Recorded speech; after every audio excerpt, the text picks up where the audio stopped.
para que nós possamos estabilizar um pouco o nosso ambiente interno, fazer uma leitura inicial. A leitura de hoje é do livro Caminho, Verdade e Vida, pelo Espírito Emmanuel, na psicografia de Chico Xavier. A lição é de número 70, intitulada Poderes Ocultos, que está na página 77. Essa lição tem como base a seguinte passagem bíblica: e onde quer que ele entrava, fosse nas cidades, nas aldeias ou nos campos, depunham os enfermos nas praças e lhe rogavam que os deixasse tocar, ao menos na orla de seu vestido. E todos os que nele tocavam, saravam. Isso está em Marcos, capítulo 6, versículo 56. Nos ensina o benfeitor Emmanuel. Não raro surgem nas fileiras espiritualistas estudiosos afoitos a procurarem, de qualquer modo, a aquisição de poderes ocultos que lhes confira posição de evidência. Comumente, em tais circunstâncias, enchem-se das afirmativas de grande alcance. O anseio de melhorar-se, o desejo de equilíbrio, a intenção de manter a paz que constituem belos propósitos. No entanto, é recomendável que o aprendiz não se entregue a preocupações de notoriedade, devendo palmilhar o terreno dessas cogitações com a cautela possível. Ainda que o Mestre Divino oferece a melhor exemplificação. Ninguém reuniu sobre a terra tão elevadas expressões de recursos desconhecidos quanto Jesus. Aos doentes, bastava tocar-lhe as vestiduras para que se curassem de enfermidades dolorosas. Suas mãos devolviam o movimento aos paralíticos, a visão aos cegos. Entretanto, no dia do Calvário, vemos o Mestre ferido e ultrajado, sem recorrer aos poderes que lhe constituíam apanágio divino em benefício da própria situação. Havendo cumprido a lei sublime do amor no serviço do Pai, entregou-se à sua vontade em se tratando dos interesses de si mesmo. A lição do Senhor é bastante significativa. É compreensível que o discípulo estude e se enriqueça de energias espirituais, recordando-se, porém, de que antes do nosso permanece o bem dos outros, e que esse bem distribuído no caminho da vida é a voz que falará por nós a Deus e aos homens, hoje ou amanhã. Meu comentário. A lição de Emmanuel, como sempre, é completa em si mesma. Eu quero apenas destacar o fato daquele que, com todo o seu poder, fez tanto por todos nós, entretanto, no momento em que era para si mesmo, nada fez. Aí vem a pergunta, nada fez? Será que nada fez realmente por si mesmo? Em minha opinião, esse é um ledo engano, pois ele fez tudo o que deveria ter feito ao confiar integralmente, sem qualquer reserva, em Deus Pai. Eu acho que a maior mensagem que a gente extrai é que nós devemos seguir esse exemplo agora, quando vivemos momentos tão difíceis para toda a nossa sociedade planetária, fazendo cada um a nossa parte, confiando também integralmente em Deus, nosso Pai. Como nos ensinou Emmanuel, ainda que o Mestre Divino oferece a melhor exemplificação. Esse é o meu comentário. Alguém gostaria de fazer algum acréscimo? Alguma colocação?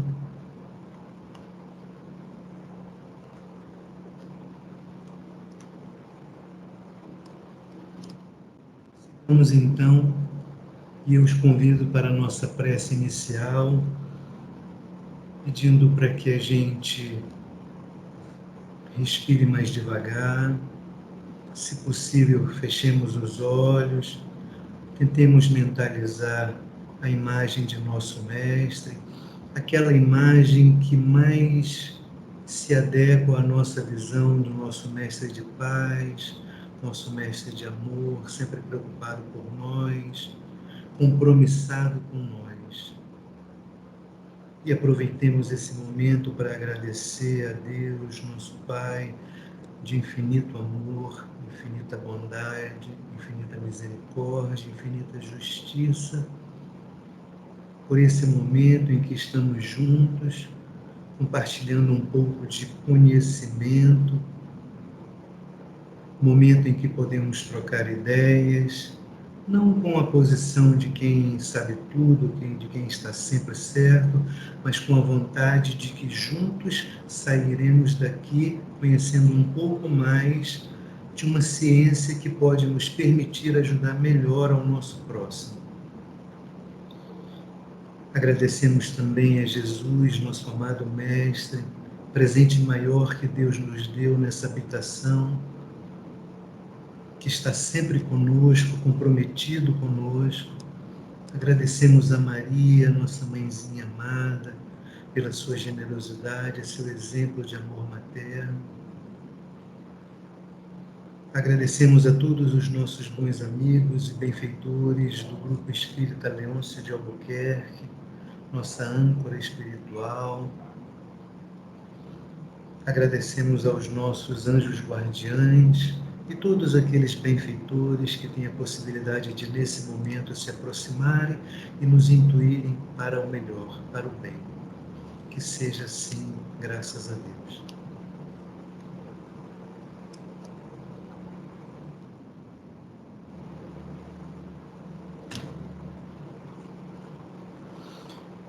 Hoje nós continuamos no Grupo Clássico de Magnetismos, o estudo do livro Magnetismo Humano, de Jacó Mello.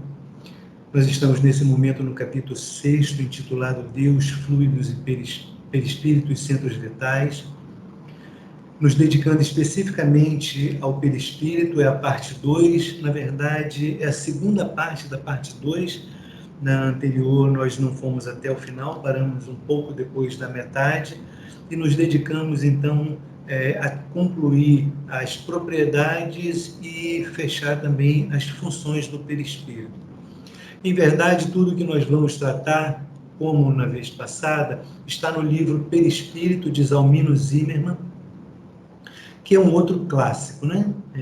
Já falei isso no encontro passado e repito, porque realmente é um clássico muito específico, muito focado no perispírito, mas efetivamente é um clássico e que nós estamos nos debruçando efetivamente nesses dois capítulos. São dois capítulos, o perispírito e funções do perispírito, propriedades e funções do perispírito, são dois capítulos desse livro. Nós estamos nos debruçando por indicação do Roberto e, ao meu entendimento, com bastante propriedade. No encontro passado, nós tratamos das 12 primeiras das 17 propriedades do perispírito, fechando em bicorporidade. Não conseguiremos passar por elas hoje, mas todos receberão esse material, que está a parte lá que nós passamos, que nós discutimos, e claro, todos nós sempre estamos abertos uns aos outros para tirar dúvida, ou pelo menos para receber uma dúvida e sairmos em pesquisa coletiva para que a gente ganhe conhecimento. Hoje, então, nós continuaremos da propriedade unicidade. E Zalmino Zimmermann nos diz que a estrutura perispirítica, como reflexo da alma, é única como esta. Não há perispíritos iguais, como a rigor inexistem almas idênticas. Obviamente, no decorrer do processo evolutivo, diminuem as diferenças e cresce a harmonização entre as almas, sem que, entretanto, a individualidade deixe de ser preservada no grande todo. Escreve Kardec a propósito nas suas instruções práticas sobre as manifestações espíritas. A ideia do grande todo não implica necessariamente a da fusão dos seres em um só. Um soldado que volta ao seu regimento entra em um todo coletivo, mas não deixa por isso de conservar sua individualidade. O mesmo se dá com as almas que entram no mundo dos espíritos, que para elas é igualmente um todo coletivo, o todo universal. É neste sentido que deve ser entendida esta expressão da linguagem na linguagem de certos espíritos. Isso está em Iniciação Espírita, na página 213. Nessa direção também, a lição de O Livro dos Espíritos, itens 149 a 152, mostrando que a alma sempre conserva sua individualidade a refletir em seu perispírito. Essa unicidade no perispírito, ela, em minha visão, é deixada muito clara quando a gente vê alguns eventos em que alguns espíritos eles têm uma marca própria, né, em seus perispíritos, né? Eu não falo efetivamente daquela imagem que eles utilizam para se mostrarem a nós, né? Efetivamente, como o Emmanuel, que eu faço questão de citar, que escolheu aquela imagem que ele teve na encarnação em que ele teve a oportunidade e desperdiçou de encontrar com o próprio Cristo, né? E ele usa essa imagem até hoje quando quer se fazer presente, né?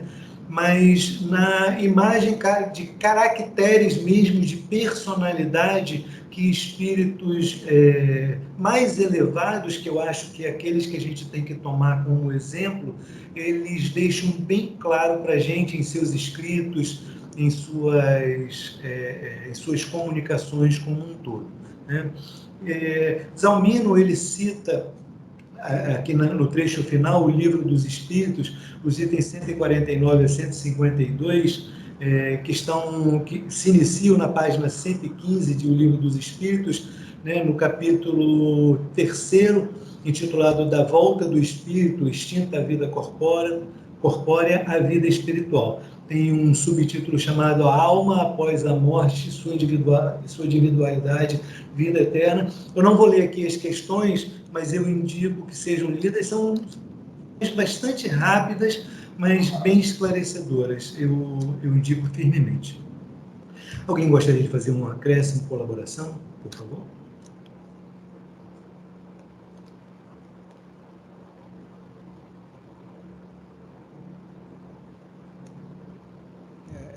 Essa questão da unicidade, né,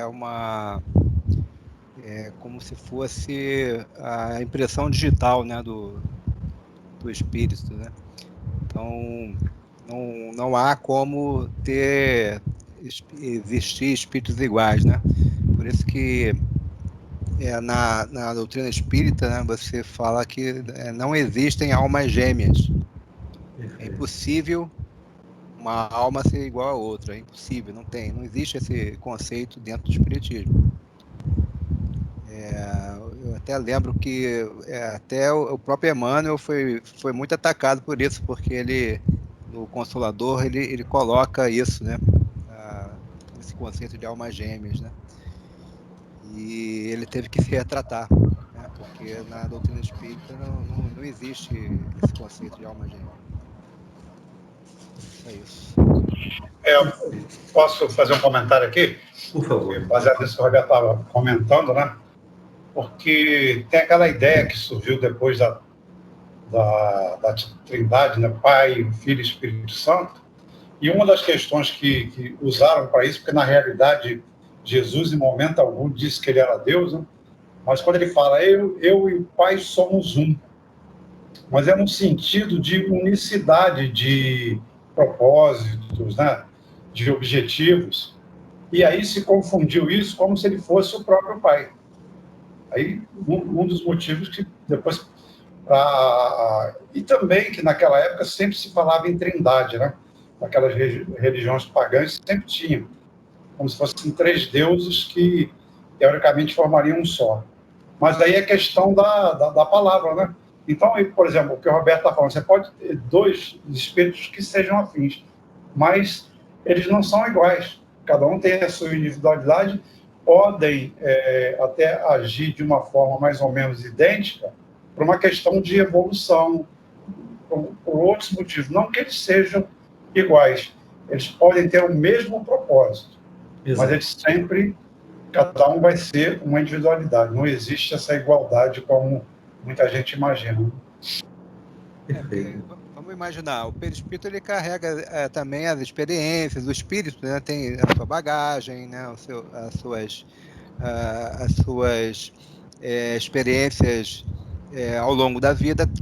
Cada um tem a sua, né? Então é impossível, né, dois espíritos terem as mesmas experiências, as mesmas coisas, não tem como, né? Cada um reage de uma forma. Então, por isso que não há como ter espíritos iguais. É único mesmo. Perfeito. Alguma outra colaboração?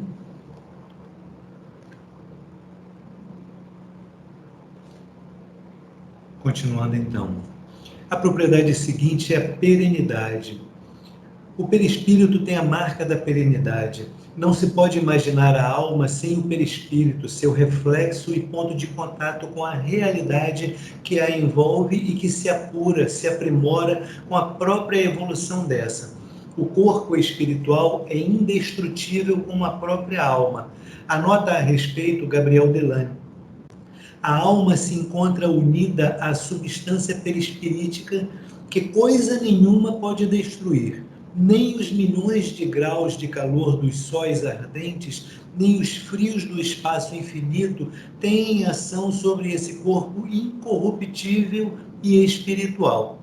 Somente a vontade o pode modificar, não porém mudando-lhe a substância, mas expurgando-a dos fluidos grosseiros de que se satura no começo de sua evolução. Isto está em A Alma é Imortal, capítulo 4, página 288.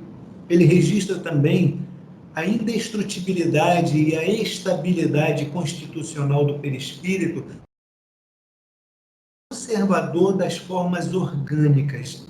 Graças a ele, compreendemos que os tecidos possam renovar-se, ocupando os novos o lugar exato dos antigos, e daí a manutenção da forma física, tanto interna como externa. Isso está em Evolução Anímica, capítulo 4, página 125. E Leon Denis observa: por espírito deve-se entender a alma revestida de seu envoltório fluídico, que tem a forma do corpo físico e participa da imortalidade da alma, de que é inseparável. O corpo fluídico que possui o homem é o transmissor de nossas impressões, sensações e lembranças. Anterior à vida atual, inacessível à destruição pela morte, é o admirável instrumento que para si mesma a alma constrói e que aperfeiçoa através dos tempos. É o resultado de seu longo passado. Isso está no Invisível, página 46, primeira parte, capítulo 3º. A perenidade, ela é uma marca, eu entendo que é uma lei do próprio espiritismo, né? Na qual se baseia o próprio espiritismo, né? A perenidade não só do espírito, mas do seu invólucro, né? Esse é o meu entendimento, lembrando que eu sou apenas, nesse momento, um facilitador e que juntos a gente está construindo um conhecimento, ok? Então, esse é o meu entendimento. A gente deve ler também com um pouco de cautela, quando a gente vê, por espírito deve-se entender, a parte de Leon Denis, o final aqui, por espírito deve-se entender a alma revestida de seu envoltório fluídico e que tem a forma do corpo físico. Eu destaco essa última parte lida, porque a gente sabe, por estudos anteriores, por discussões anteriores, que isso não é verdade. O perispírito ele não tem a forma do corpo físico, né? Ele se entrelaça com o corpo físico, ele o transpassa, ele o envolve e ultrapassa o corpo físico. Ele não tem a forma, né, do corpo físico. Aqui foi uma forma de colocar que ela precisa de um pouco de atenção para a gente ler. E participa da imortalidade da alma, de que é inseparável. Isso também a gente já viu que é uma verdade. Ok? O corpo fluídico que possui o homem, ele é o transmissor das nossas impressões, e essas impressões, ao meu entendimento, e aí eu gostaria de comentários, é onde nós guardamos as nossas impressões, aquelas impressões de, por exemplo, no nível extremo, de suicídio ou de um acidente grave, uma tragédia, como um tiro, um assassinato ou um suicídio, e nós vamos, não só no momento da reencarnação, trazer essa questão de volta, né, com alguma mácula para o próprio corpo físico, né? Então, assim, a perenidade, ela faz com que essas marcas, elas vão ficando, vão sendo curadas, outras podem surgir ou não, e a gente vai curando, é a nossa obrigação, aquelas que nós produzimos, o que deixamos produzir em nós mesmos. Alguma colaboração, algum comentário? Eu gostaria de fazer um comentário, né?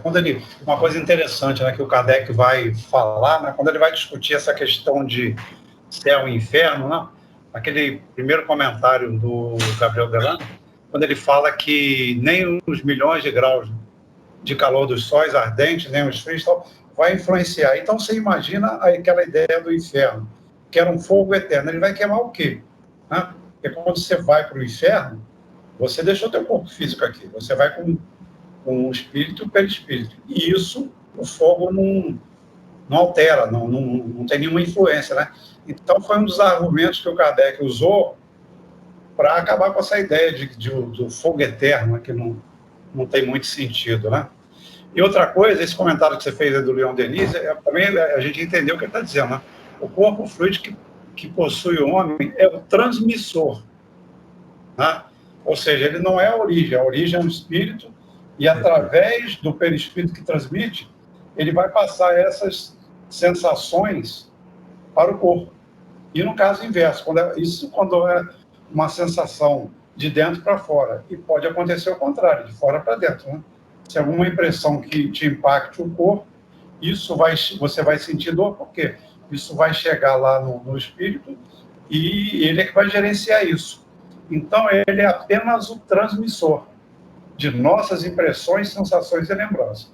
Não imaginar que ele seja a origem disso aí. Eu acho que o Leon Denis, nesse ponto, ele é muito claro, né? Então, porque às vezes as pessoas confundem isso. O que o Jorge comentou é que ele fala que esse envoltório fluídico, né, que é o perispírito, tem a forma do corpo físico, né? Isso aí a gente pode entender da seguinte forma: o espírito é que dá a forma, né, ao perispírito, ao seu perispírito. Se ele der a forma de um corpo humano, vai ter a forma de um corpo humano, né?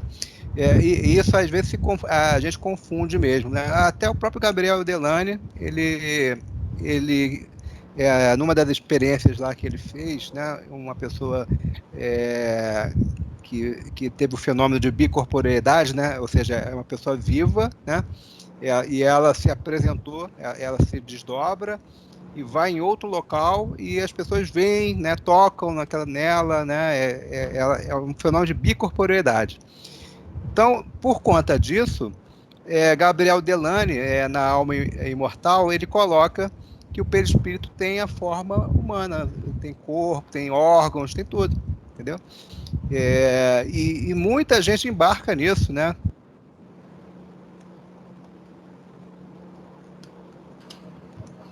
Perfeito. Exatamente, né?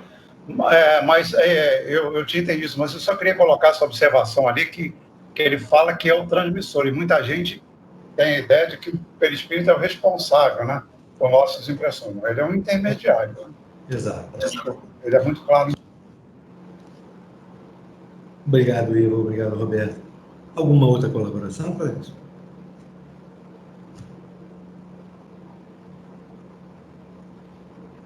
Continuando, então.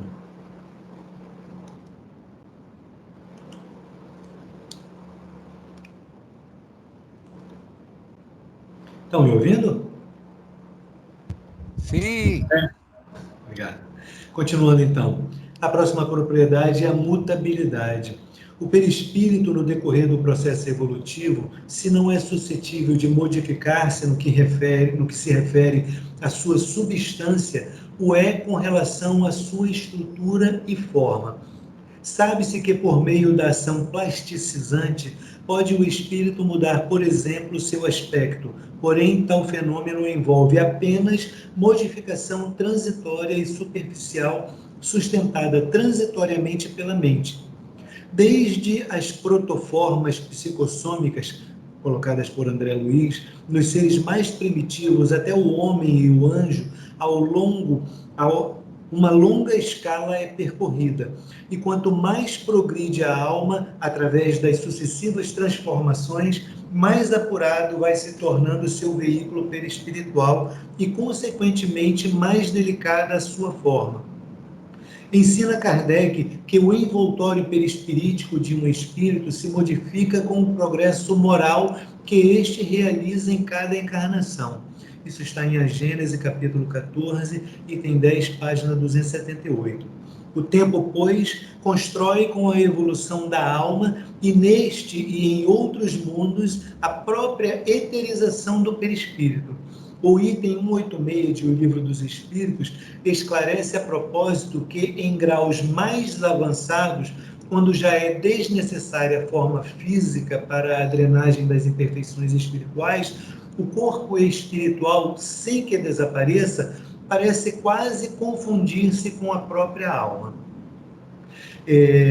A mutabilidade, então, aí, eu entendo que é a própria evolução que vai acompanhando o espírito nesse corpo de matéria tão sutil que nos acompanha, né? Quanto mais aumenta a nossa perfeição, quanto mais nós nos aproximamos, melhor dizendo, da perfeição,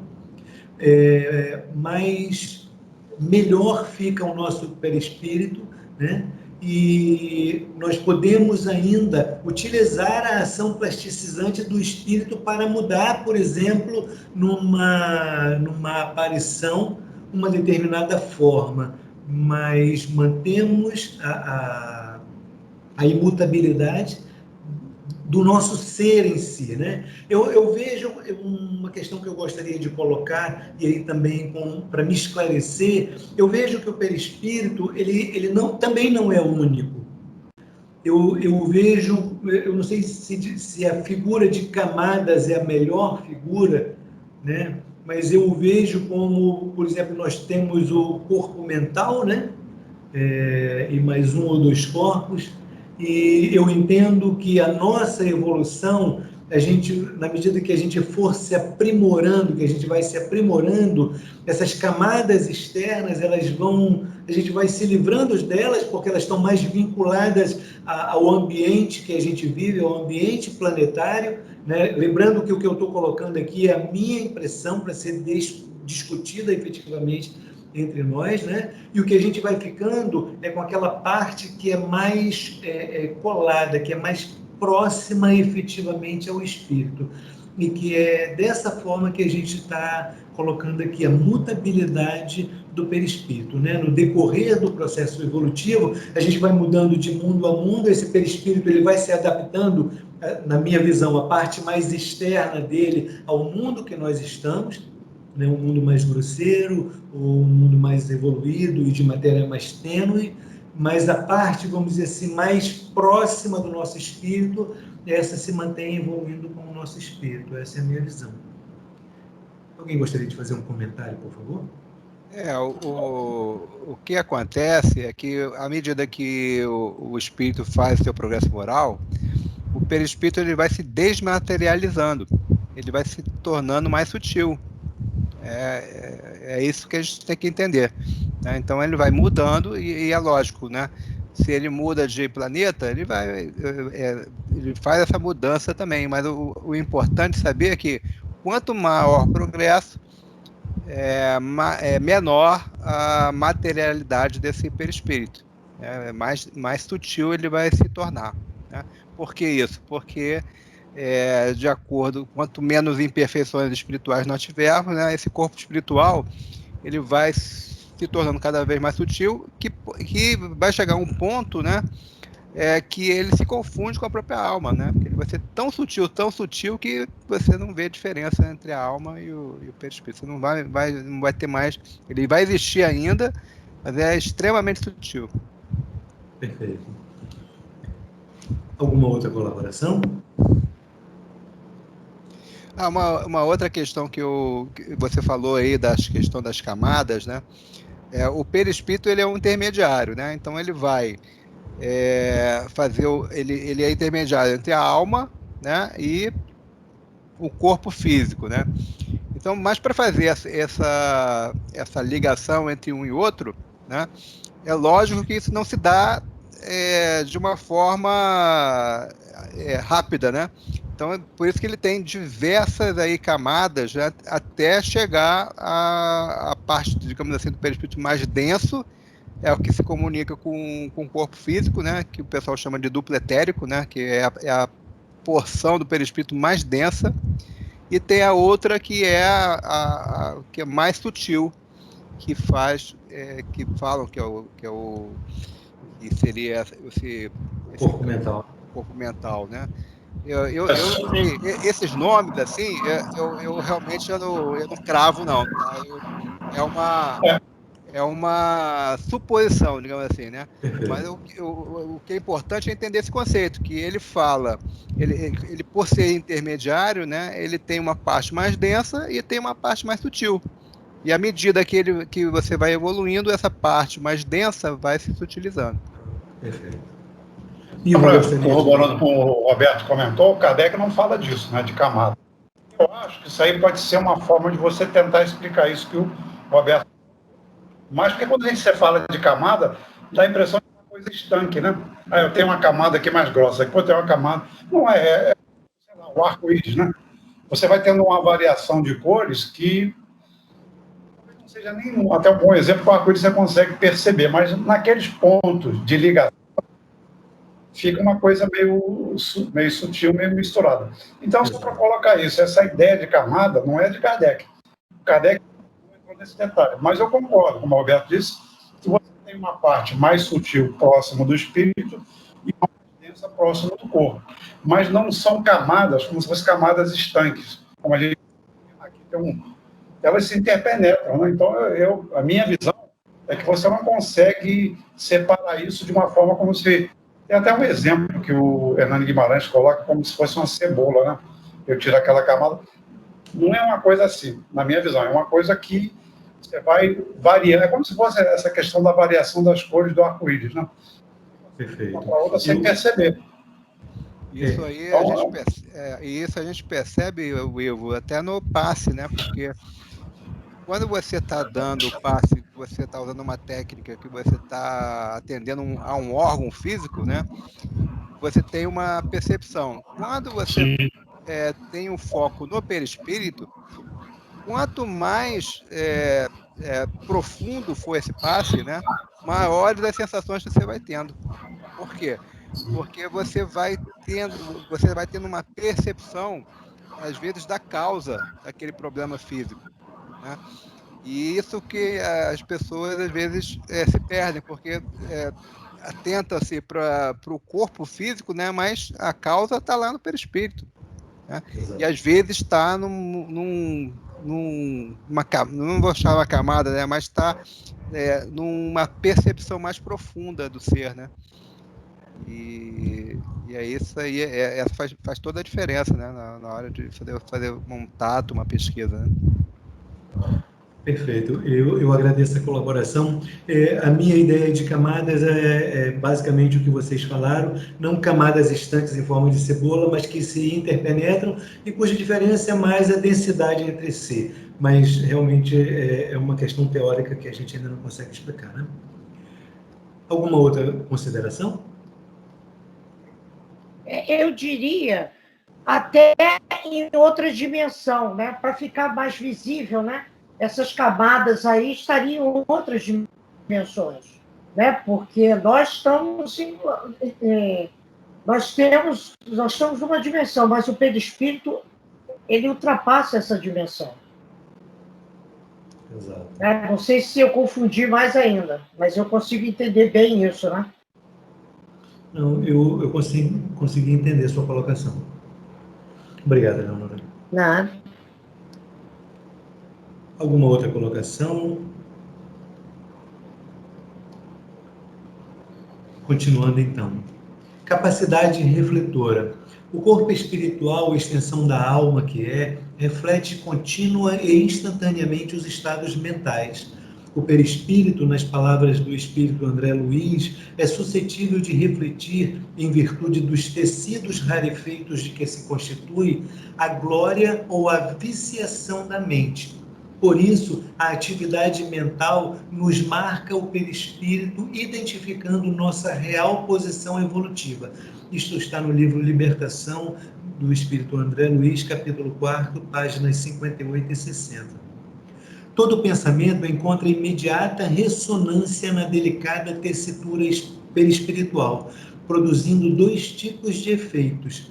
Gera na aura a sua imagem, conhecida hoje como forma-pensamento, variável de acordo com a carga emocional, inclusive sob o aspecto cromático, como demonstram técnicas e testemunhos incontestáveis, e também na dimensão física, influindo na fisiologia dos centros vitais, repercute nos sistemas nervoso, endócrino, sanguíneo e demais vias de sustentação do edifício celular, marcando-lhe o desempenho regular ou não na economia vital.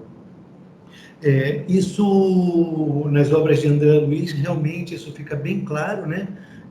Em todas as suas excursões, deixa eu colocar dessa forma, excursões de estudo, ele sempre faz muita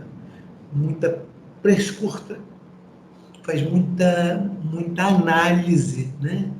Sobre o perispírito daqueles encarnados ou não, que estão no ambiente onde ele está justamente para estudar, né? Então, eles nos descreve isso com muita clareza, né? Inclusive em ambientes religiosos, que eu não vou estar citando especificamente aqui, porque alguns efetivamente não dizem respeito ao espiritismo, então eu acho que não cabe, mas quem leu as obras de André Luiz, a gente sempre recomenda, é importante, inclusive para todos nós, inclusive durante cultos, efetivamente, você vê pessoas que, em tese, estão levando a palavra do Senhor e que a luz que se refletem, aquela luz que espíritos como André Luiz podem efetivamente alcançar, não são luzes boas e o que indicam muito longe da glória de bons espíritos, mas sim espíritos perdidos em viciação, né?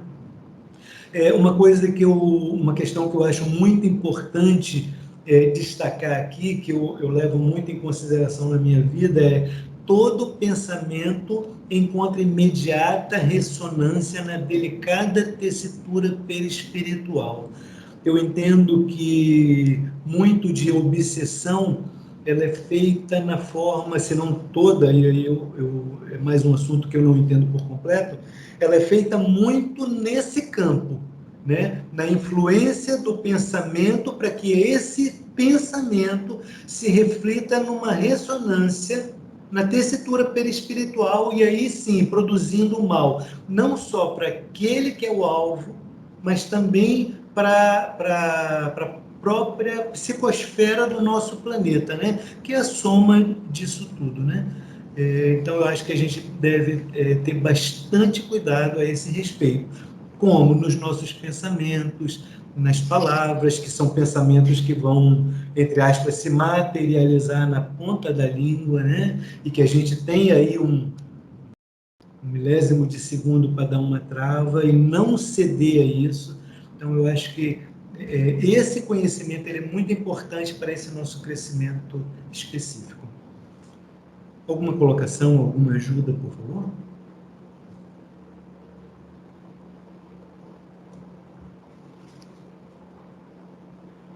Continuando então, meus amigos. A propriedade seguinte é o odor. O perispírito, a refletir-se na aura, caracteriza-se também por odor particular, facilmente perceptível pelos espíritos. Contém a literatura mediúnica, mormente, principalmente, as obras de André Luiz. Descrição de regiões infestadas de miasmas pestilentos a exalarem odores tão fétidos que se tornam quase insuportáveis para os espíritos mais sensíveis. Tais odores brotariam da podridão fluídica caracterizada desses ambientes e ao que se sabe dos próprios perispíritos de seus habitantes. E ocasiões existem em que, no decorrer de determinados trabalhos, certos médiuns chegam a captar odores agradáveis ou não, indicativos inclusive da evolução dos espíritos presentes. Tais odores perispirituais não se confundem com aqueles oriundos da manipulação ectoplásmica e que chegam, por vezes, a impressionar toda uma assistência. Isso é muito importante a gente fazer uma reflexão e lembrar que o perispírito, ele é uma matéria, né? A gente está tratando de matéria, a gente não está tratando de espírito. E toda matéria não cuidada, não preservada, ela tende a apodrecer. Ela pode até se reconstituir, né? Lavoisier, ele colocou uma lei muito paralela com isso aqui, que nada se cria, tudo se transforma, e da mesma forma em que a gente pode, nesse sentido, e aí a minha visão pessoal, que a gente pode, entre aspas, apodrecer o nosso perispírito com os nossos pensamentos, nossas atitudes, com as nossas amizades com quem a gente faz, né?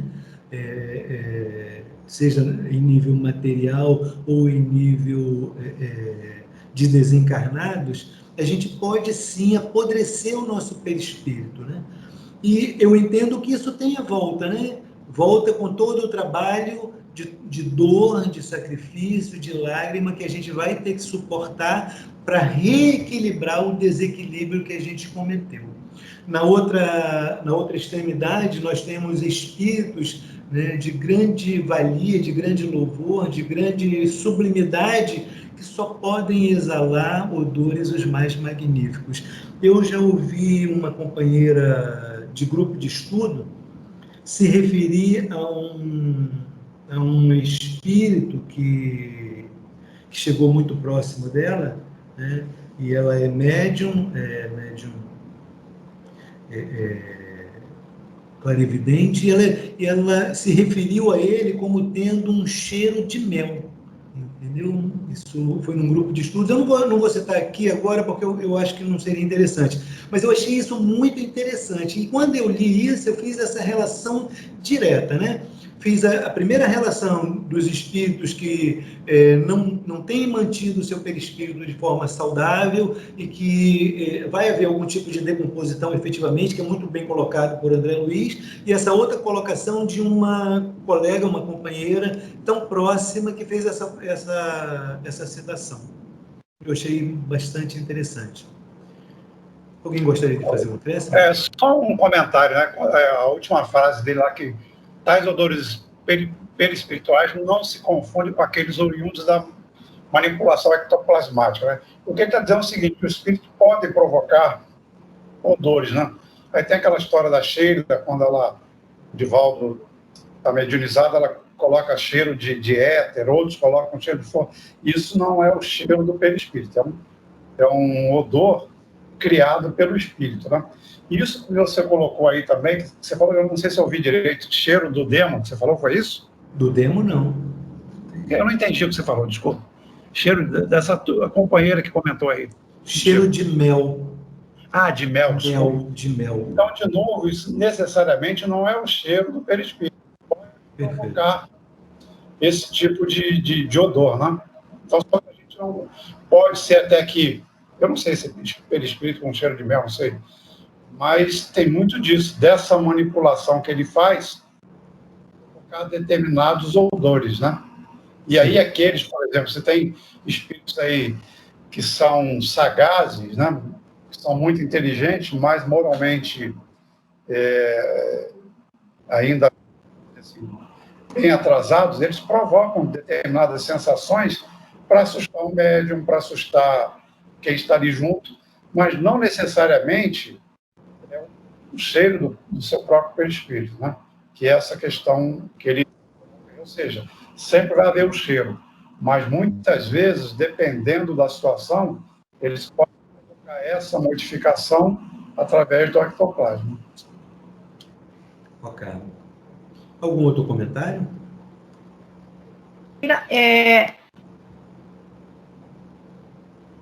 Pois não, Eleonora, falhou seu áudio. Ele está intermitente. Eu fiquei... Não, pronto. Eu fiquei na dúvida o seguinte, ele tem um odor, né? Então, o que o Ivo está falando para mim é que uns podem emanar esse odor, né? De forma a trazer o propósito que ele quer, né? Não é isso, Ivo? Exatamente, exatamente. Então, ele não consegue... a gente não consegue definir isso, né? Quer dizer, a gente sente até o cheiro, mas não sabe se ele provocou isso ou se é o próprio cheiro do perispírito, é isso? Eu entendo dessa forma. Para nós desencarnados, agora para nós encarnados, né? A nossa percepção. Mas entre os desencarnados, por exemplo, o espírito superior em relação ao espírito inferior, eles vão, não é exalar, é um negócio meio complicado, mas eles vão se mostrar, vamos chamar assim, de um odor que é diferente, é o próprio deles, né? Mas... Por que eu estou dizendo isso? Numa reunião de obsessão, e eu sou muito de cheiro, então eu sei quando alguém está perto de mim pelo cheiro.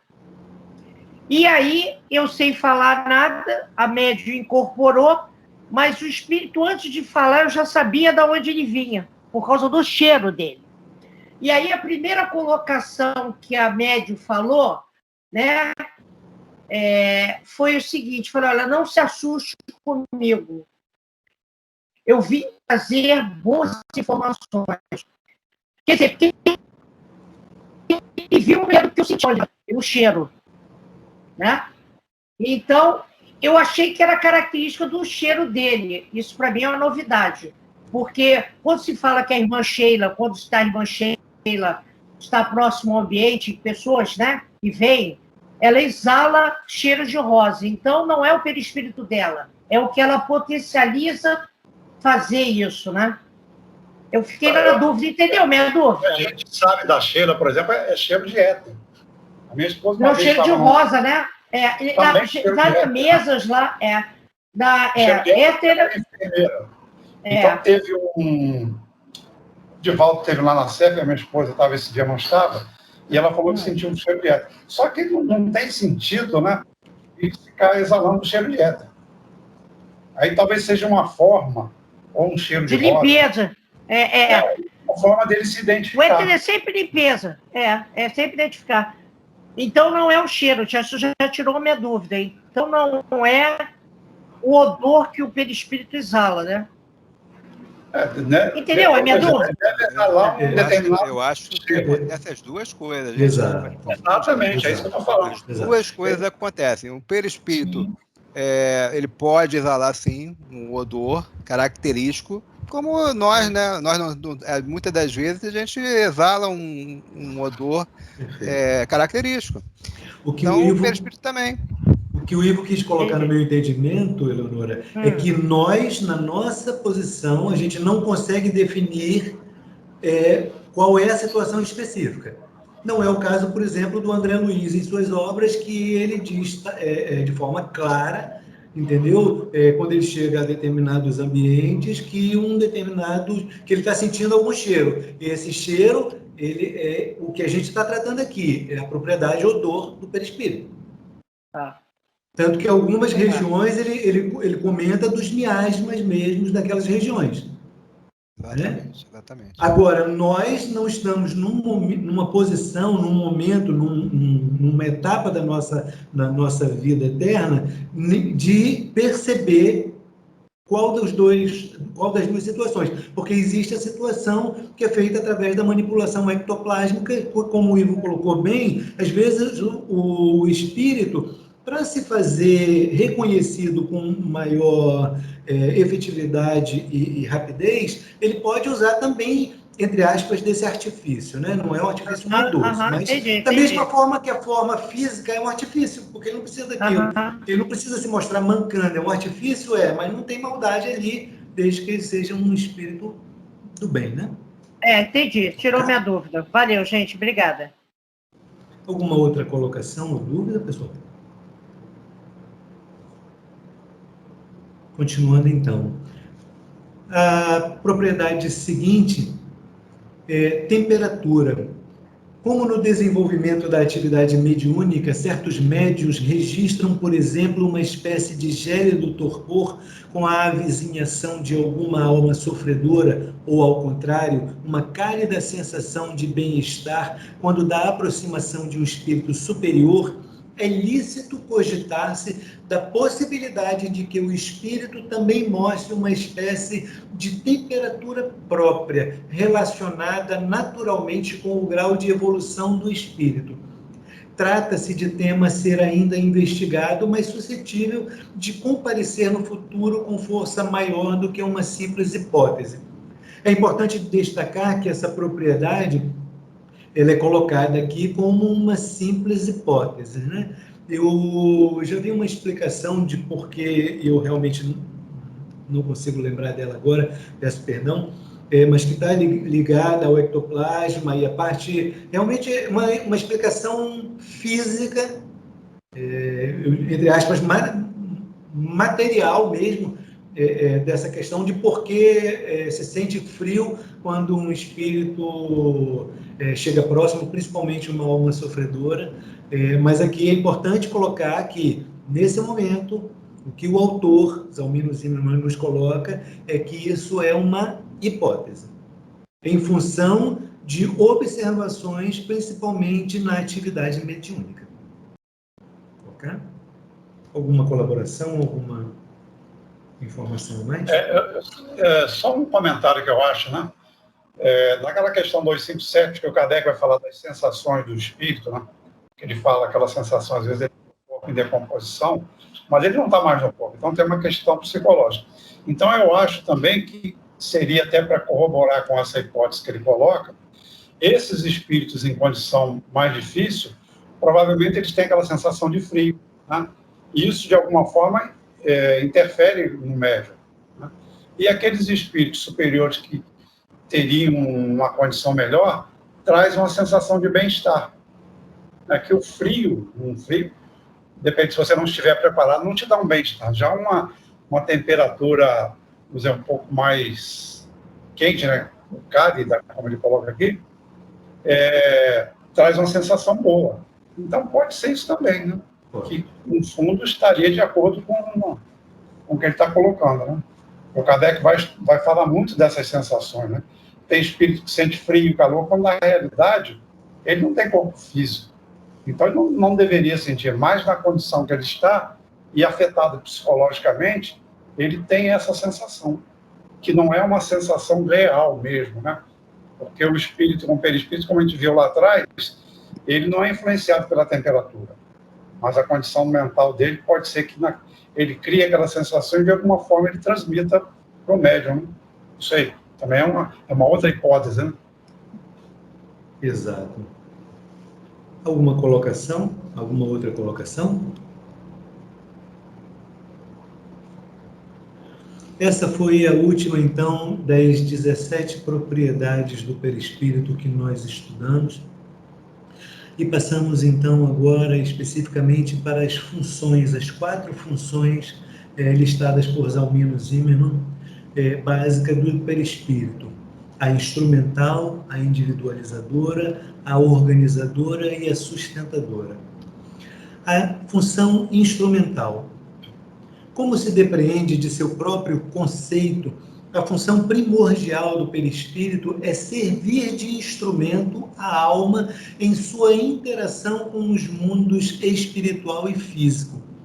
Projeção energética da alma aglutina em si a energia cósmica matriz, consolidando já uma estrutura de natureza física que, a refletir sempre, a fonte serve como seu elemento de ligação com o meio que o cerca, de modo que ele não só possa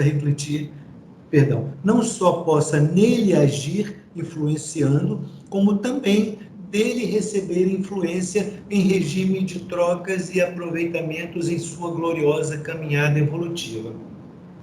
Essa função, eu entendo que ela é bastante natural para nós, né?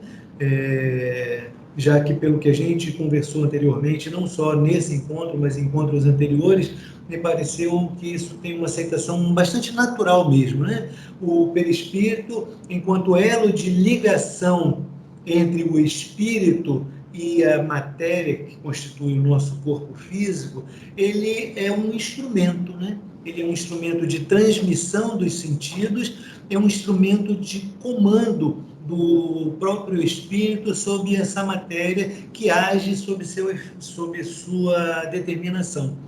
É também um instrumento de transmissão no sentido contrário, né? O espírito, ele não sente a dor efetiva de um corte, por exemplo. Isso se dá em nível de matéria, mas essa sensação ela é transmitida para o espírito, até para que esse tenha uma reação de defesa, né? Então, essa função ela é bastante clara para todos nós. Alguém gostaria de fazer algum comentário?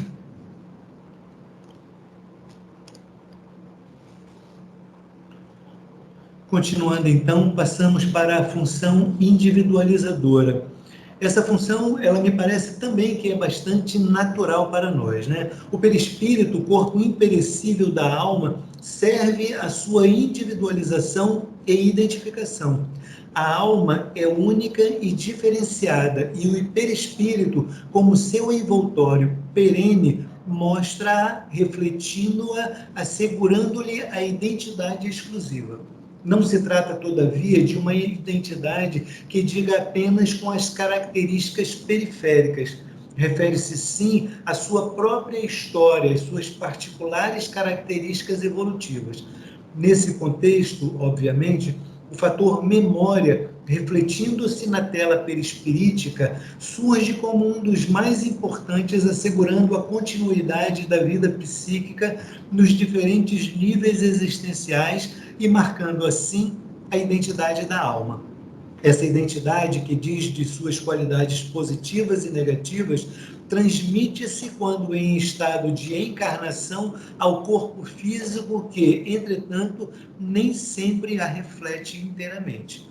Com efeito, situações kármicas podem impor que, a partir da morfogênese, a estrutura somática, a espelhar condições transitórias do perispírito, mostre aparência, possibilidades fisiológicas ou condições psicológicas, sinalizando uma presença temporária no plano físico que não expressa propriamente a identidade profunda do reencarnante, parcialmente apagada, mas que após a desencarnação, presentes as necessárias condições, emergirá inteira, enriquecida pelas experiências vividas. Eu fiz um comentário, até um pouco apressado, me perdoem, de que essa função, eu entendo que ela já é natural, já é aceita de forma natural por nós, até em função de algumas propriedades que a gente discutiu anteriormente, né? O perispírito, como o corpo imperecível da alma e como acompanhando em todos os mergulhos que nós fazemos na carne para o nosso aperfeiçoamento, para o nosso reajuste, né? Ele vai se moldando, ele vai tomando as características que nós vamos ganhando ao longo dessas experiências, né? Então, o Roberto colocou de uma forma mais positiva do que eu conseguiria colocar. O perispírito, ele vai, e eu estou falando com as minhas palavras, depois ele pode até nos ajudar novamente, ele vai guardando em si essas, e aí eu estou colocando com as minhas palavras, né? Essas marcas, né? É colocado aqui o fator memória, eu não sei se eu destacaria isso, porque há ainda uma grande discussão a esse respeito, porque a gente lendo assim de forma imediata dá a impressão de que a memória está estampada ali no perispírito e há uma corrente que eu entendo que não concorda com isso, né? E como eu não tenho elementos para apoiar um lado ou apoiar outro, eu acho que ainda precisa de muita discussão, de muito estudo, mas fato é, a função individualizadora do perispírito, ela é patente pelas nossas experiências, né? Já que ele é canal de ida e vinda de todas as nossas sensações, é natural que fiquem registros ali, até para aumentar a velocidade, a eficiência das nossas respostas, dos nossos, eu vou falar uma linguagem técnica, dos nossos inputs, né, dos nossos recebimentos do mundo externo. Essa é a minha visão específica. Alguém gostaria de fazer alguma colocação, alguma colaboração, por favor? Essa questão aí da função individualizadora, em relação à memória, existe a discussão porque se o perispírito, se ficar, qual é a dúvida, né? Se a memória ficar no perispírito, né, a gente viu que à medida que o espírito vai evoluindo moralmente, esse perispírito ele vai ficando mais sutil, não é isso? Ele vai ficando menos denso, né? E aí a dúvida é, bom, se o perispírito vai ficando menos denso, então essa memória vai se perder se ela ficar no perispírito, né? Então por isso que surgiu essa dúvida, né? Se a memória ela fica na alma ou se ela fica no perispírito, né? Exato. Existe uma discussão muito grande a esse respeito e, inclusive, quando se discute o sonho, né? Por que o nosso sonho ele é tão fragmentado, né? Se a gente for acompanhar o raciocínio lógico que dá, entre aspas, explicação, eu digo entre aspas, porque a gente fica sempre na dúvida se isso é uma verdade absoluta ou não, né? Mas a explicação que eu tenho até o momento é de que quando a gente sonha, na verdade, a gente tem vivências não materiais, não carnais, efetivamente, né? E que a gente não consegue trazer a gama de toda essa vivência para o nosso corpo.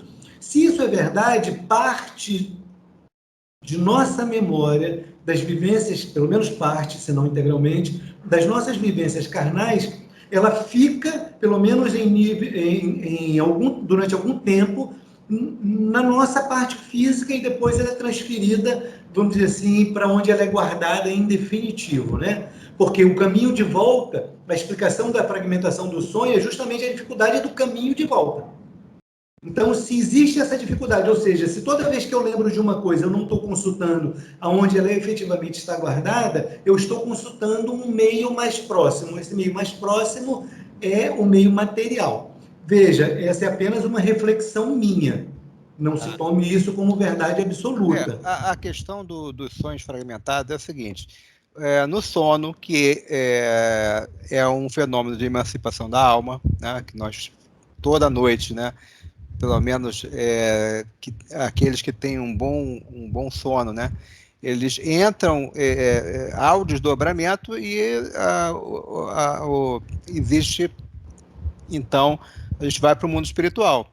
E aí tem, no mundo espiritual, a gente pode ter N coisas, né? A gente pode ter lembranças do passado, pode conviver com outros espíritos.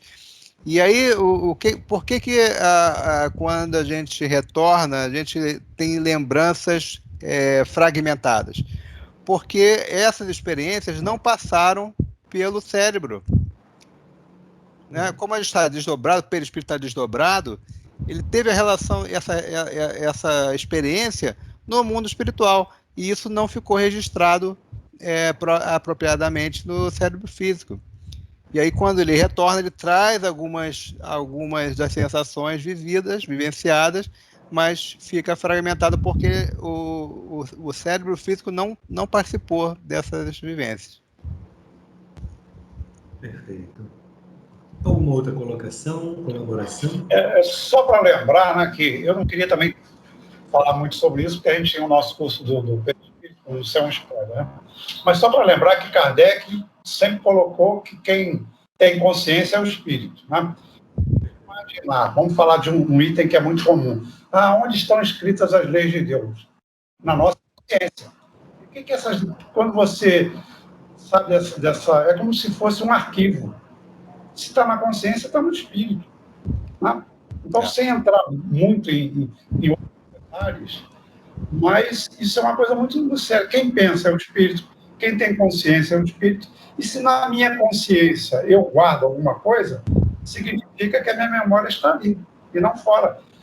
Eu até posso aceitar, por exemplo, que até o Hermínio Miranda ele coloca isso, quando aquela questão de quando a pessoa está próxima da desencarnação, ela passa como se fosse um filme ao contrário, e ele coloca isso como sendo que houvesse essa gravação fora do espírito e você retornaria com ela. Mas quando ela está lá no perispírito, ela pode ser alterada.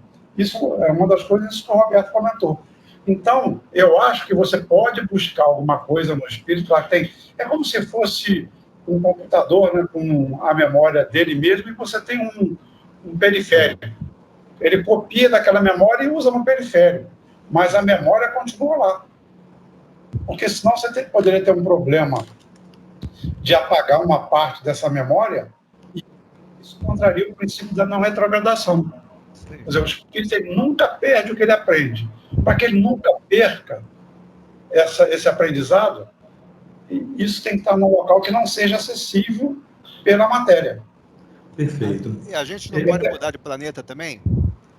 Oi? A gente também não pode mudar de planeta? Pode? Eu não entendi o que é. Podemos. A gente pode mudar de planeta, Sim. né? Hoje a gente está aqui no planeta Terra, amanhã está em outro planeta. Sim, e aí, sim. o que a gente aprendeu na doutrina espírita? Que esse perispírito, ele utiliza os fluidos do planeta, enquanto estão ali no planeta. Então, se a memória ficar nessa parte material, né, como é que fica? Mas aí, Roberto, nessa questão específica que você colocou, e aí novamente a minha visão, o perispírito, como ele tem, não vamos falar de camadas, né, mas vamos falar de densidades diferentes em seus diversos pontos. O meu entendimento, e aí é o meu entendimento, eu reforço isso para todos, é de que essa alteração, e como o perispírito ele acompanha a alma para todos, o espírito para todo o sempre, é o que nos é colocado, eu entendo que apenas a parte mais densa ela vamos dizer assim, perdida e readaptada, readquirida no novo mundo. Essa efetivamente é a minha visão. Isso é uma inferência. Isso, exatamente. A minha inferência. Pode ser isso ou não. Exato, perfeito. Então, só lembrando uma coisa. Desculpa, eu prefiro que as questões da alma fiquem na alma. E as questões físicas, né, como a gente acabou de ver na primeira função, né? O que é o perispírito? Operacionalmente falando, a oportunidade que Deus nos dá para entrar em contato com a matéria. Ponto. Mas a gente precisa lembrar também que matéria é fluido universal, né? Cada vez mais sutilizado, e mais sutilizado, e mais sutilizado, e mais sutilizado. E não querendo alongar, eu acho que nem é interessante alongar muito, mas eu acho que vale um papo depois. Bom, enfim, fica essa lacuna. Não é interessante a gente levar mais tão à frente agora, para não comer tanto tempo assim da matéria que a gente ainda precisa percorrer, mas eu acho que vale a reflexão futura. Tá certo. Ok? Alguma outra colocação, pessoal? A função seguinte é a função organizadora. Essa função ela tem uma descrição por parte de Zalmino, apesar de eu já fazer uma condensação um pouco mais extensa. Tá?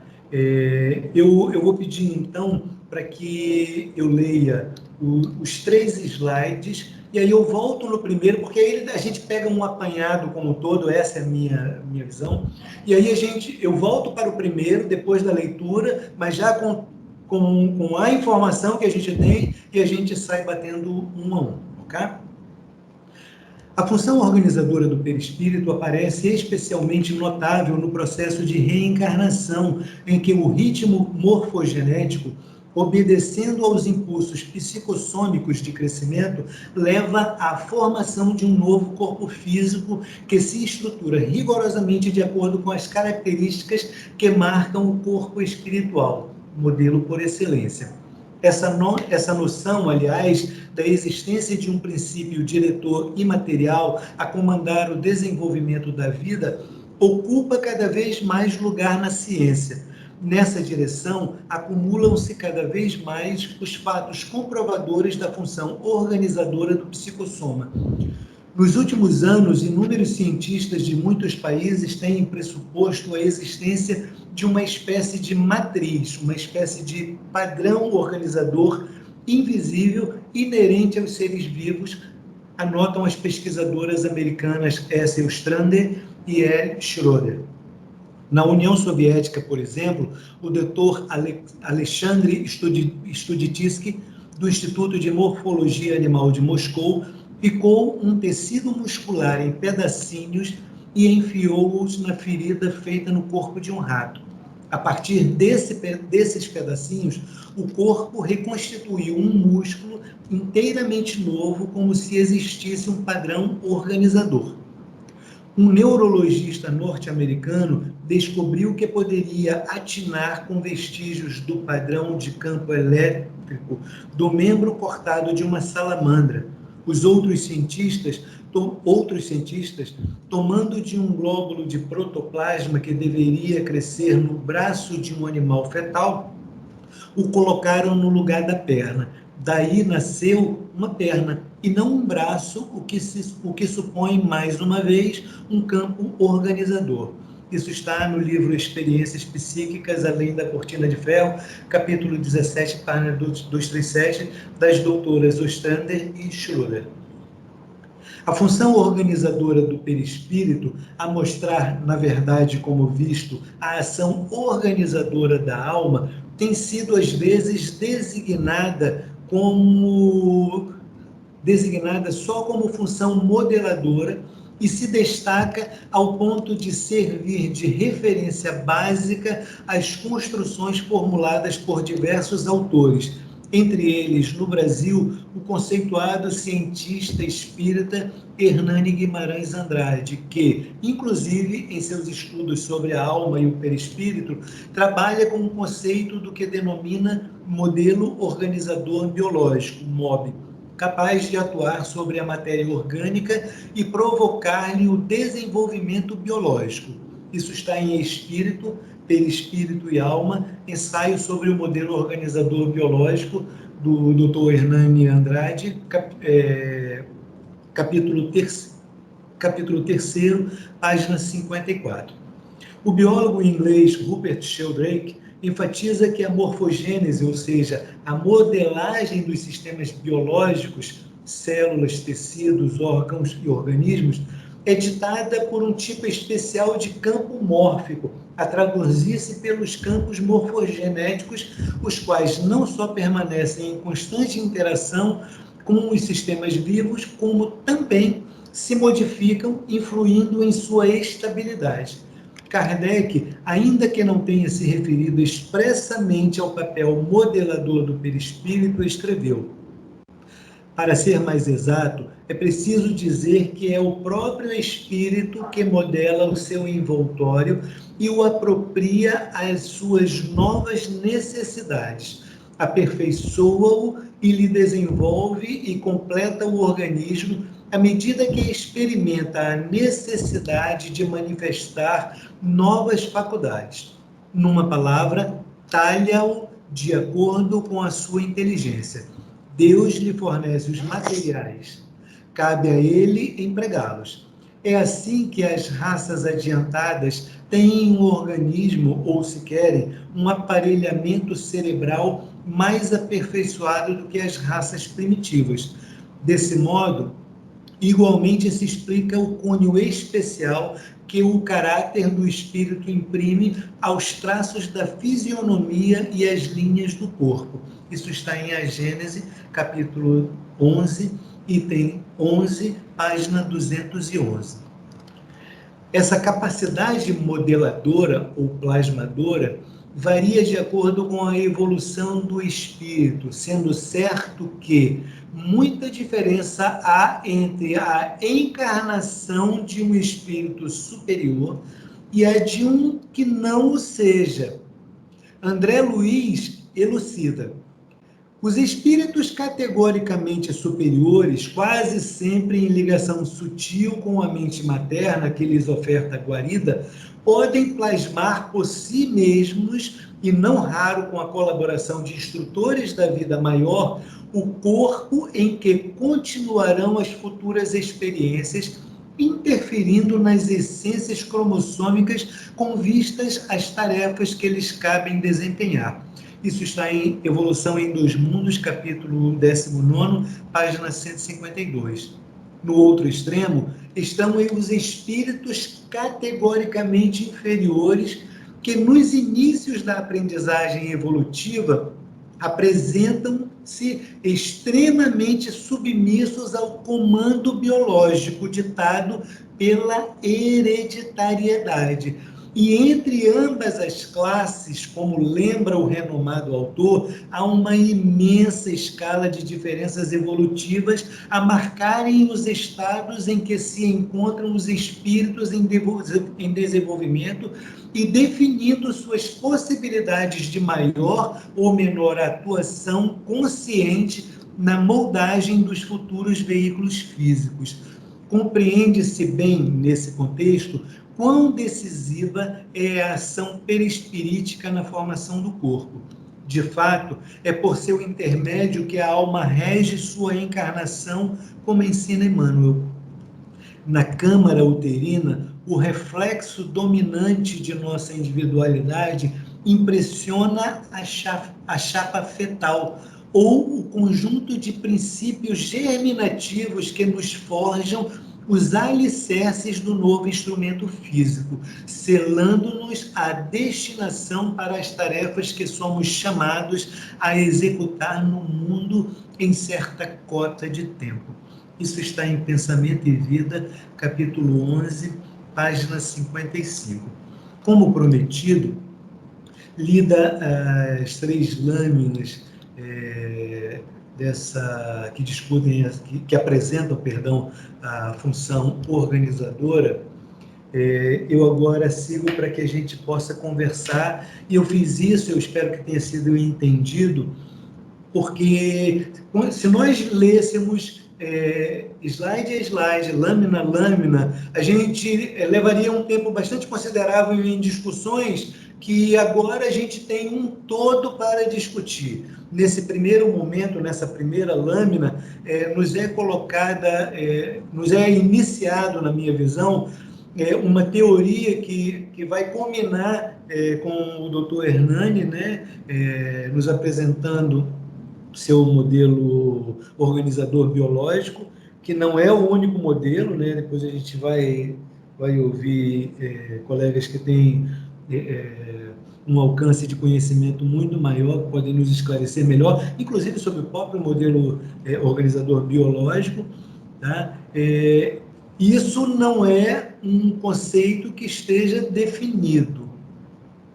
Inclusive, lendo as 3 lâminas, a gente vai ver que nos é colocado que Deus, na sua infinita inteligência, na sua... Nossa, ele não é uma coisa assim, dessa forma, não é uma formulazinha assim. A gente não pode comparar a encarnação de um espírito bem evoluído, né, com um espírito ainda primitivo. Não se pode dar, vamos dizer assim, a mesma liberdade de construção, que eu não sei até que ponto essa construção ela existe, né? Para um espírito de grande poder, de grande sapiência, de grande moral, para um espírito ainda completamente imperfeito, que com certeza não saberia o que fazer. Alguém gostaria de dar uma colaboração já nesse slide?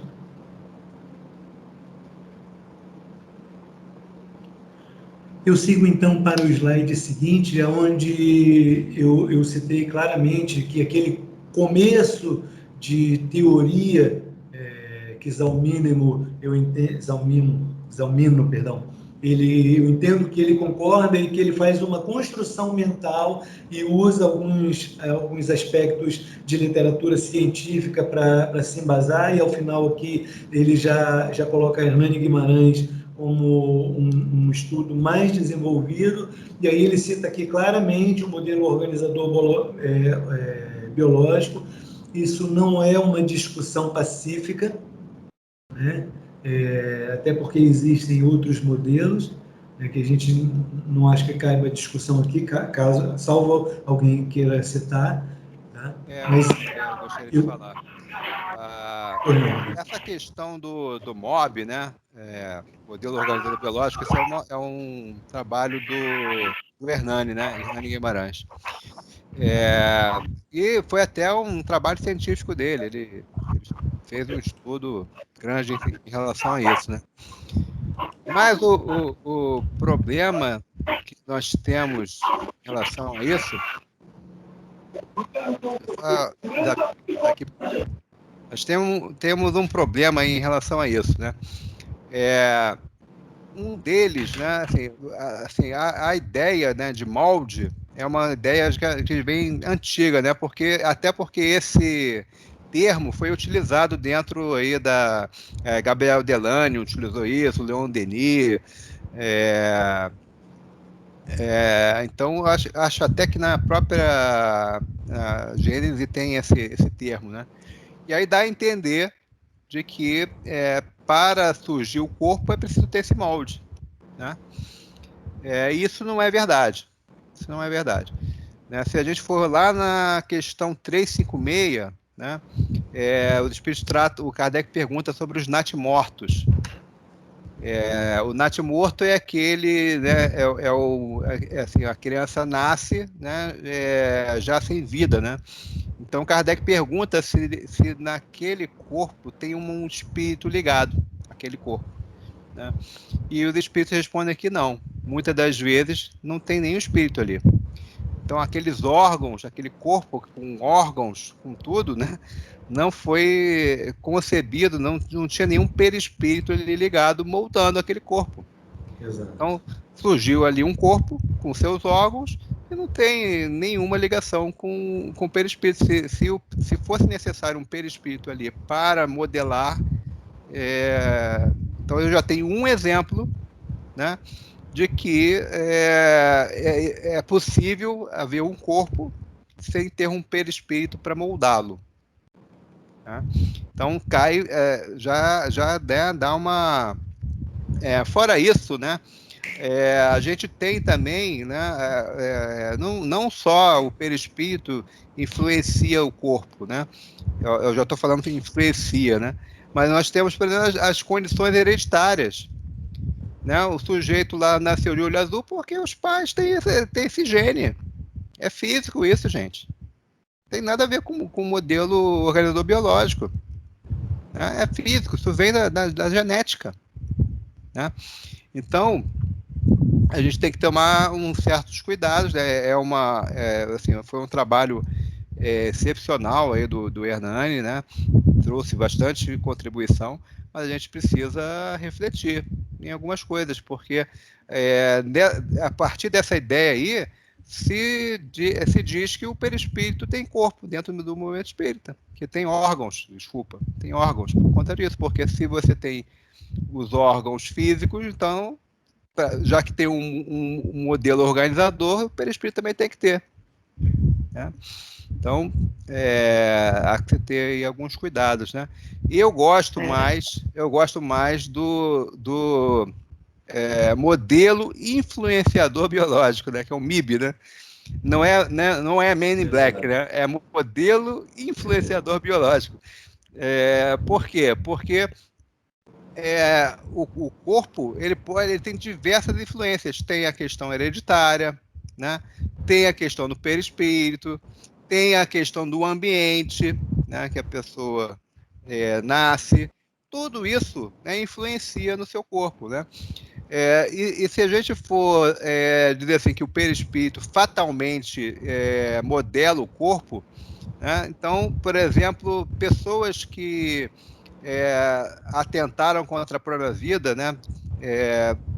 Numa próxima encarnação, certamente ela não teria condições de viver, né? Porque se a pessoa, por exemplo, se suicidou com veneno, né?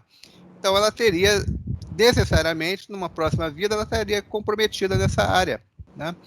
E a gente tem exemplos de que isso não ocorreu, né? A gente tem exemplos disso, né? Por exemplo, Ivone Pereira.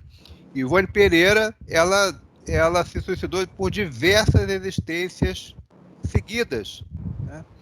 E aí, numa próxima existência, ela nasce como? Ela nasce como médium, né? Tem seus problemas de saúde? Tem, né? Mas consegue vencer aquela instabilidade do espírito, né? Com muito trabalho, né?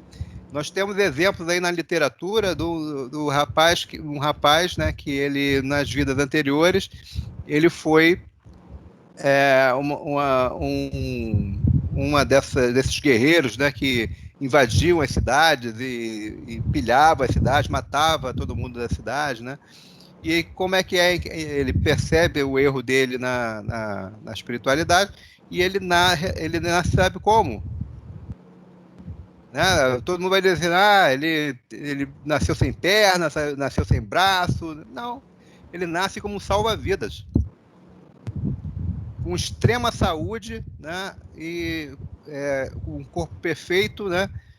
Saúde perfeita, né? Porque ele salvou todas as vidas, né? Que ele salvou como salva-vidas foram as pessoas que ele ceifou a vida no passado, né? E foi a forma como ele encontrou de reparar aquela questão. E ele, como salva-vida, ele tem um apreço enorme pela vida, né? Coisa que ele não tinha no passado. Então, aqui, só para a gente entender, né? Eu não estou atacando o Hernani, claro. Não, tá? Pelo amor de Deus. É só para que a gente reflita, né, que as coisas podem não ser assim, né? Isso não é realmente, como o Jorge falou, um conceito fechado, né? A gente precisa ter uma mente um pouco mais aberta aí para isso. Oi, Leonora. Eu acho que até para a questão de acordo, né? De que maneira você vai cumprir isso, porque tem encarnações em que os espíritos falam, esse fulano veio assim, porque na outra encarnação ele foi assim, assim, assado. Agora a gente vê, por exemplo, assassinos e que matam, estupram crianças e tudo mais, e você vê a pessoa totalmente com o corpo perfeito. Aí a gente vai querer dizer que na encarnação anterior ele era anjo? Não. Quer dizer, não era, né? Não era. Então, cai também... eu acho que não é geral, não é um conceito fechado, como você colocou aí, né? Está aprendendo isso aí ainda. É isso aí.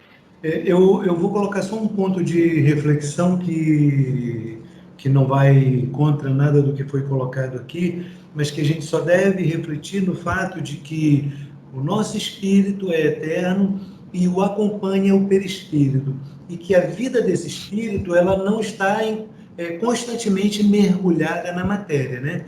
Então, ele evolui entre estados materiais, né? Entre vidas materiais, ele também está evoluindo. Então, eu não estou definindo nada, eu não estou determinando nada, eu só estou pedindo para a gente pensar também no reflexo dessa continuidade da nossa vida eterna fora da carne como influência de melhoria ou até de piora no nosso perispírito, ok? Passando então para o último dos 3 slides que nós já lemos, esse último slide, ele então, o Roberto, na minha opinião, refletiu bastante significativamente o que aqui eu entendo, né? Que não o modelo organizador biológico, ele tem suas falhas enquanto teoria, e nada do que se diga contra aqui ou em algum outro fórum sério também, é contra, efetivamente, o doutor Hernani. É uma discussão de ideias, filosofias, teorias, que devem ser discutidas, e uma teoria derrubada não desmerece aquele que, com todo o ferramental que ele teve em sua época, a elaborou. Ok? Eu também não sou muito afeito ao modelo organizador biológico, até por questões como o Roberto colocou, né? Mas eu entendo, e isso aí, novamente, é a minha visão, enquanto estudioso, incipiente, mas estudioso, de que o espírito ele possa, dependendo do seu grau evolutivo, ter influência, mas não uma influência de toda a família de olho azul e ele nascer com os olhos negros, né? Isso aí realmente é complicado. Mas que há alguma influência, alguma... Qual o modelo que você falou, Roberto? Modelo influenciador. O MIB, modelo influenciador biológico. Esse se ajusta mais ao que eu penso. Tá? Alguma outra consideração, colegas?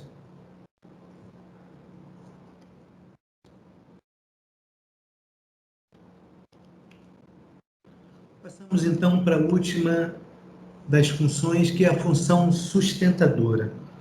O perispírito, impregnando-se de energia vital e transferindo-a paulatinamente ao impulso da alma para o veículo físico, sustenta-o desde a formação até o completo crescimento, conservando-o depois na vida adulta durante o tempo necessário.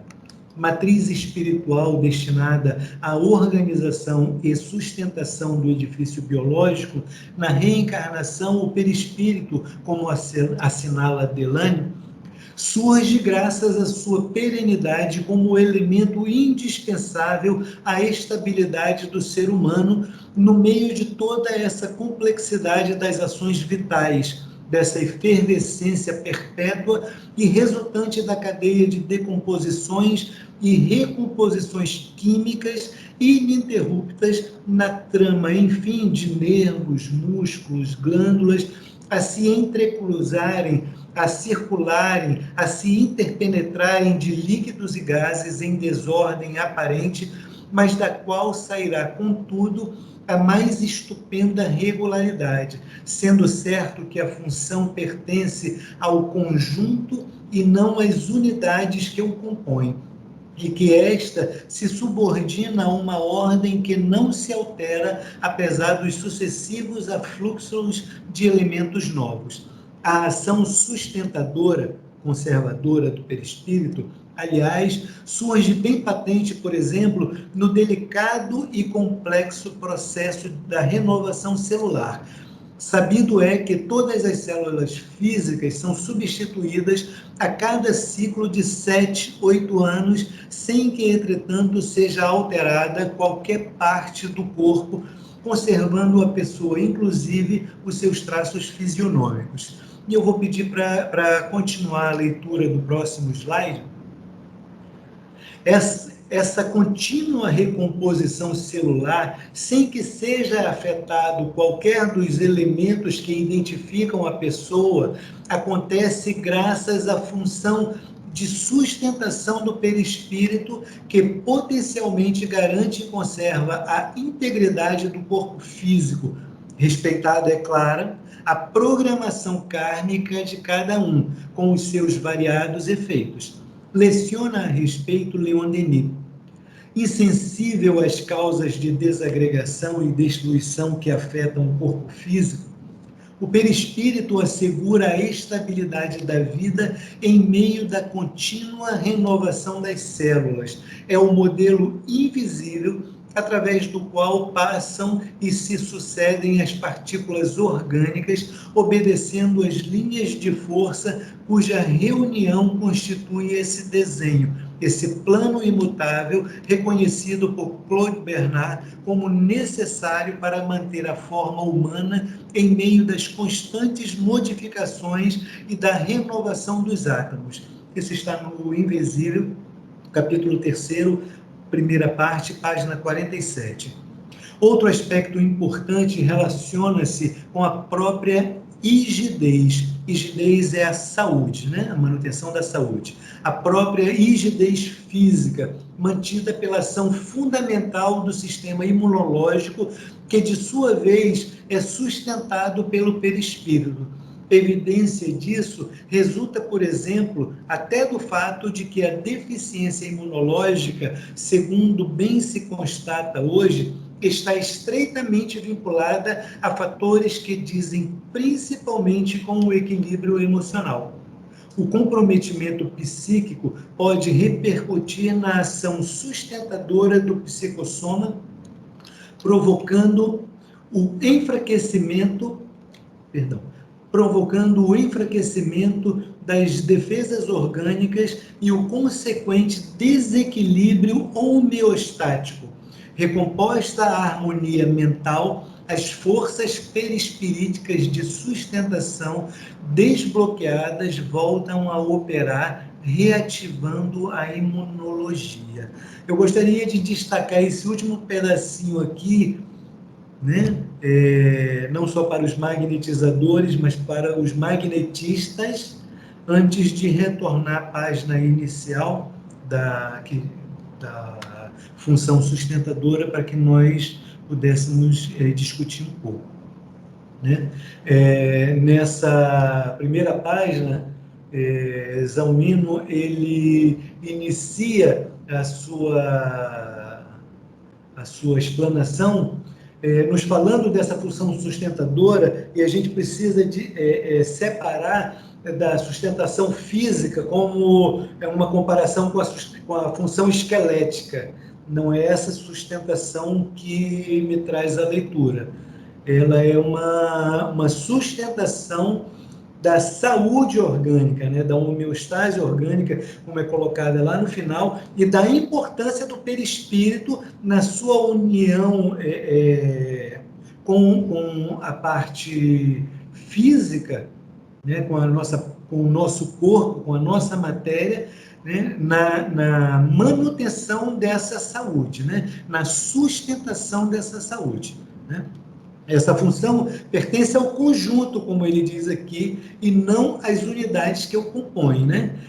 Eu não consigo não fazer uma correlação com os centros vitais e com NADs, não com o centro vital especificamente, não com o conjunto de NADs especificamente, mas com o conjunto de todos os centros vitais, aí não só os principais, mas todos os centros vitais e toda a teia de NADs que tece o nosso organismo energético, né? Vinculado estreitamente com o organismo e que é colocado lá no final, naquele ponto que eu destaquei para vocês. Alguém gostaria de fazer uma colaboração, por favor?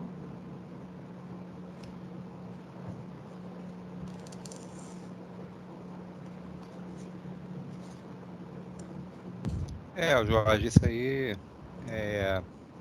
existem até algumas pesquisas, né? Se você, por exemplo, pegar uma célula, né, e colocar num outro local que não aquele local mesmo, né, no embrião, né, vai continuar sendo a mesma coisa, né? Ou seja, então os cientistas eles percebem que algo existe que sustenta, né,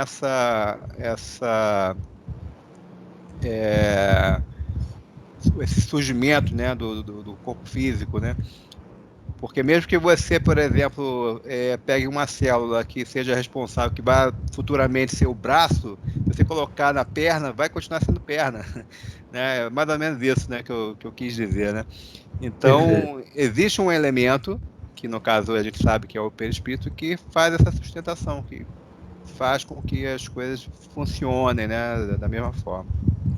Exato. E como eu entendo que a gente viu ao longo dessa apresentação, né,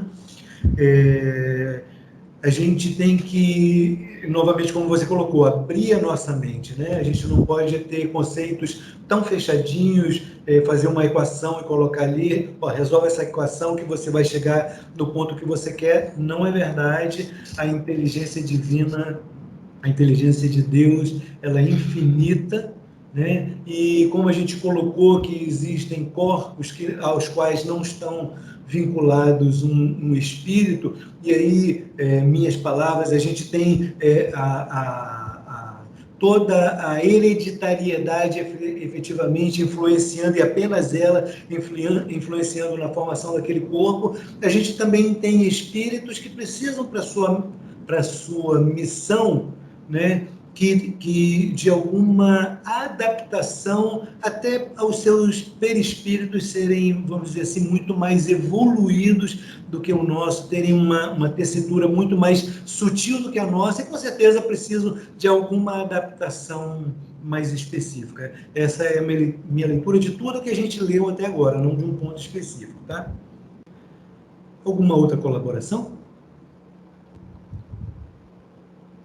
Voltando, então, ao último dos slides, eu volto a destacar essa última partezinha aqui, que, no meu entendimento, né, ela destaca bem aí o papel do magnetismo. Eu, ao dar uma estudada e ao fazer um resumo de tudo que foi colocado aqui para nós discutirmos, lembrando que isso não é uma aula, se há parte dessa interação que nós fizemos hoje sendo aula, ela não foi proferida por mim, efetivamente. Eu sou um estudante como vocês, tive a honra de fazer essa pesquisa, de ser colocado em confiança, de fazer essa pesquisa para que nós pudéssemos discutir entre nós, e eu acho que é de grande valia para a continuidade do estudo que nós vamos dar ao magnetismo humano, livro do Giacomello, que a gente efetivamente está estudando. Alguma outra colocação? Eu fecho, então, indicando as fontes de consultas que, na verdade, tirando alguma leitura esparsa, que eu não gostaria de citar aqui, porque não foi uma pesquisa mesmo feita. Às vezes eu estou trabalhando e me vem algum conceito que eu li no livro do Zimmermann e me bate aquela curiosidade, então fiz uma pesquisa rápida, mas eu fiz questão de não registrar essa pesquisa de forma peremptória, de forma tão clara. Então, assim, eu destaco que eu escrevi aqui. Esse estudo foi baseado completamente nesse livro, Perispírito, do Dr. Zalmino Zimmermann. Todo e qualquer texto do mesmo foram usados livremente, eu me dei essa liberdade, em algumas situações com mudança de ordem, reposicionamento de palavras, sempre e apenas, tão somente, buscando maior clareza na minha posição, no meu ponto de vista, e facilidade na interação entre nós participantes desse grupo de estudos. Qualquer dúvida, por favor, leiam o livro. Eu vou mandar para vocês o PDF que eu consegui. Eu tenho o livro físico, guardo ele com muito carinho, e eu consegui o PDF e vou mandar para todos vocês, ok? Não tendo nenhum acréscimo, eu vou então chamá-los para a nossa prece final. Jorge? Oi, pois não. Antes da prece, só para parabenizar, né, a apresentação, e assim, essa questão do perispírito é a chave, né, que a gente precisa para entender tanto como é um intermediário, né, tanto a vida física como a vida espiritual, né? É o grande elemento, né, que a gente tem, que aproxima esses dois mundos, né? Então, investir, né, tem um grupo, né, que a gente faz o estudo, né, o que é o Conhecendo o Perispírito, né? Vale a pena investir nesse conhecimento, vale a pena porque efetivamente a gente está fazendo um trabalho de autoconhecimento, né? Porque a gente não pode ficar afastado disso. Nós temos um perispírito, né? Então a gente tem que compreender melhor o que é isso, né? Para quem é magnetizador é fundamental, né? O tratamento que é feito através do magnetismo, o alvo, né? O foco está no perispírito, né? Não só no corpo físico, mas no perispírito. E você compreender ele, né? E agora com essa questão do atendimento à distância, quem trabalha como magnetizador está tendo a oportunidade de perceber claramente o quanto é importante isso, porque quando você faz um trabalho à distância, né? Se você tiver conhecimento do que é o perispírito, das suas funções, suas propriedades, você vai fazer um atendimento melhor, né? Você vai ter percepções diferentes. Você sabe que o seu perispírito é plástico, né? Então, se você quiser fazer um atendimento num centro de força, ao mesmo tempo no seu reverso, você vai conseguir fazer, né? Isso dá uma eficiência, melhora a sua eficiência e melhora, né, a sua capacidade de atender melhor o próximo, né? É só isso que eu tinha para falar. Perfeito. Eu gostaria só de fazer um complemento. Eu sempre guardo muito conceitos, mas as fontes elas sempre me fogem um pouco e eu vou pedir desculpas a vocês. Se alguém puder me ajudar depois, eu agradeço, né? Em uma obra da nossa santa doutrina, diz muito claramente que nós encarnados não devemos nos preocupar muito em estudar o espírito, mas nós temos e eu estou usando as minhas palavras, né? Mas nós temos a obrigação de estudarmos o perispírito. E aí sim, quando desencarnados formos, teremos sim a obrigação de estudar o espírito e entender efetivamente os seus meandros, as suas propriedades, as suas funções, tudo que possa fazer para usufruir o melhor dele. Alguma última colaboração?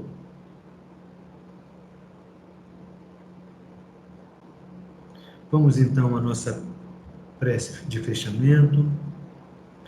E eu peço novamente a todos para que a gente controle um pouco a nossa respiração, preste atenção na respiração, isso é importante, porque desacelera o nosso organismo, desestressa um pouco o nosso cérebro, se ele assim o estiver. Ajuda muito se a gente fechar um pouco os olhos, sem forçar as pálpebras, mentalizar efetivamente nosso amado Rabi, nosso mestre da Galileia, que desceu com tanto amor para estar próximo de nós e nos exemplificar de forma cabal como efetivamente ser para seguirmos o caminho a nosso Pai. Obrigado, amado Mestre Jesus, por tanto esforço por nós, por estar aqui nesse momento, e nós temos certeza disso pela tua promessa registrada. Obrigado por nos fazer acreditar que todo esse esforço vale a pena, por desenvolver em nós a nossa paciência com nós mesmos, com nossos irmãos, estejam eles tão próximos quanto um familiar, ou tão distante quanto alguém que nos causa algum problema do outro lado do mundo, ou em outra cidade, ou com uma ação política, ou com uma ação, seja lá do nível que for. Que nós possamos entender e orar profundamente, nos solidarizar, não de forma a dar força ao mal, mas que a gente consiga entender o mal também que habita na gente e, entendendo o mal que habita no outro, a gente possa efetivamente curar os dois, ajudar a curar os dois. Foi com esse intuito que nós nos reunimos aqui. Pedimos finalmente para que proteja aqueles amigos, aqueles colegas, companheiros que tentaram vir e não conseguiram, que possam receber esse material e, com o nosso apoio, ter um entendimento maior do que aqui foi proposto. Fechamos, então, agradecendo a toda a espiritualidade amiga, em especial aos bons amigos e mentores do Grupo Espírita Leôncio de Albuquerque, que nos dão completo apoio nessa missão. Que Deus nos ilumine agora e para todo sempre, que assim seja.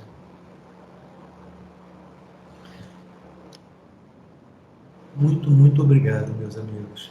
Jorge, parabéns aí, excelente apresentação, hein? Obrigado, querida. Parabéns a todos nós que contribuímos. Esse é um trabalho coletivo. Não tem um professor aqui, eu não sei de tudo, não tenho vergonha de pedir ajuda para vocês, e a ajuda sempre vem com muita boa vontade, às vezes até em forma de indagação que excita um outro colega a nos abrir horizontes. Muito obrigado mesmo.